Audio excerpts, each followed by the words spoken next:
આગળ વાત કરીએ વડોદરાની. વડોદરામાં આરોગ્ય વિભાગ દ્વારા દરોડા પાડવામાં આવ્યા છે. હાથીખાના માર્કેટમાં એસઓજીએ રેડ કરી છે. મરચું તેમજ મરી મસાલા વેચતા વેપારીને ત્યાં આ દરોડા પાડવામાં આવ્યા છે અને આ તપાસ દરમિયાન શંકાસ્પદ મરચું મળી આવ્યું છે. ગુરુકૃપા ટ્રેડર્સમાંથી કલરયુક્ત મરચું મળી આવ્યું છે અને કોર્પોરેશનની ખોરાક શાખાની કામગીરી ઉપર અનેક સવાલો ઉભા થયા છે.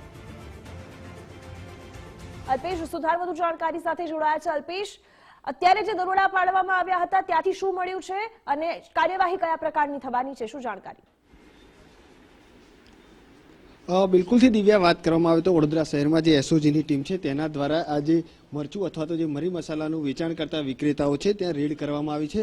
મહત્વની વાત છે કે આ રેડની અંદર હાથીખાના માર્કેટમાં જે ગુરુકૃપા ટ્રેડર્સ આવેલું છે ત્યાં 200 કિલોથી વધુ જે મરચું છે તે શંકાસ્પદ હાલતમાં મળી આવ્યું છે. જોકે આ જે એસઓજીની ટીમ છે તેમજ જે ખોરાક શાખા વિભાગની ટીમ છે તેમણે આજે શંકાસ્પદ મરચું સેમ્પલ લઈ અને નમૂના લઈ લીધા છે. પરંતુ મહત્વની વાત એ છે કે ખોરાક શાખાની જે ટીમ છે તેની પર પણ હાલ અનેક સવાલ ઊભા થાય છે, કારણ કે જે રીતે ચેકિંગ કરવામાં આવતું હોય છે અને આ ચેકિંગમાં ક્યાંક ને ક્યાંક આ જે બાબતો ધ્યાને રાખવાની હોય છે તે નથી રાખી અને એસઓજીની ટીમને બાતમી મળી હતી અને તેના જ કારણે આજે રેડ છે તે કરવામાં આવી છે. એટલે કહી શકાય કે હાલ આ જે વેચાણ કરતા વિક્રેતાઓ છે તેમાં ક્યાંક ને ક્યાંક ફફડાટ છે તે ફેલાયેલો જોવા મળી રહ્યો છે. જોકે આ જે ગુરુકૃપા ટ્રેડર્સના માલિક છે તેઓ આ મરચું છે તે ક્યાંક ને ક્યાંક અમદાવાદ જે માધુપુરા છે ત્યાંથી લાવ્યામાં હતા અને છેલ્લા 2 મહિનાથી આ જે મરચું છે તે વેચતા હતા. જોકે આજે દિવસ દરમિયાન આજે એસઓજીની ટીમ છે તેણે ખોરાક શાખા વિભાગની ટીમ સાથે રાખી અને આ સર્ચ ઓપરેશન છે તે હાથ ધરવામાં આવ્યું છે. હાથીખાના માર્કેટમાં આવેલી જે વિવિધ દુકાનો છે ત્યાં આજે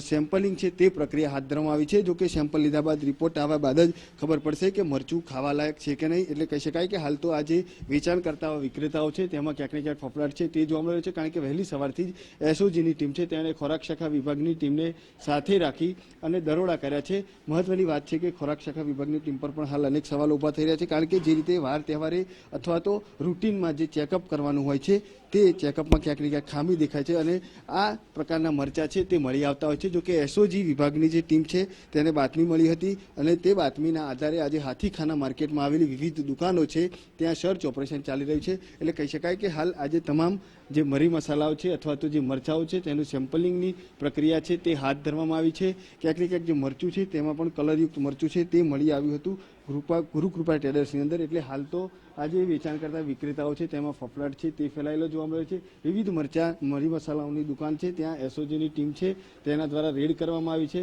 કહી શકાય કે હાલ આજે આરોગ્ય વિભાગની ટીમ પણ સાથે છે. તમામ જે સેમ્પલ છે તે લેવાની પ્રક્રિયા અત્યારે ચાલી રહી છે અને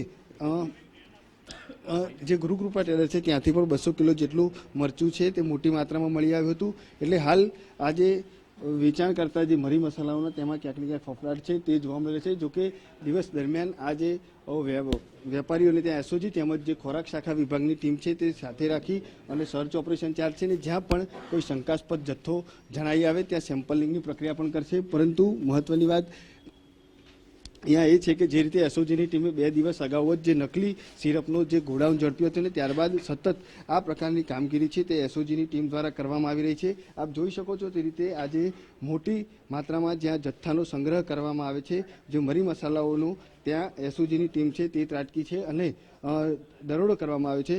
એટલે કહી શકાય કે હાલ તો આ જે પ્રકારની રેડથી જે પણ કોઈ આ વેચાણ કરતા જે હોલસેલના વેપારીઓ છે મરી મસાલા તેમાં ક્યાંક ને ક્યાંક ફફડાટ છે તે જોવા મળે છે. એટલે હાલ એસઓજીની ટીમે ખોરાક શાખા વિભાગની ટીમ સાથે રાખી અને દરોડા કર્યા છે અને જે પણ કોઈ જગ્યાએ શંકાસ્પદ મરચું જણાઈ આવે તેને સીલ મારવાની પણ કામગીરી હાથ ધરી છે. તેમજ જે સેમ્પલ લેવાની પણ પ્રક્રિયા છે તે ખોરાક શાખા વિભાગની ટીમ છે તે કરી રહી છે. જી દિવ્યા. જી અલ્પેશ, આપનો આભાર જાણકારી બદલ.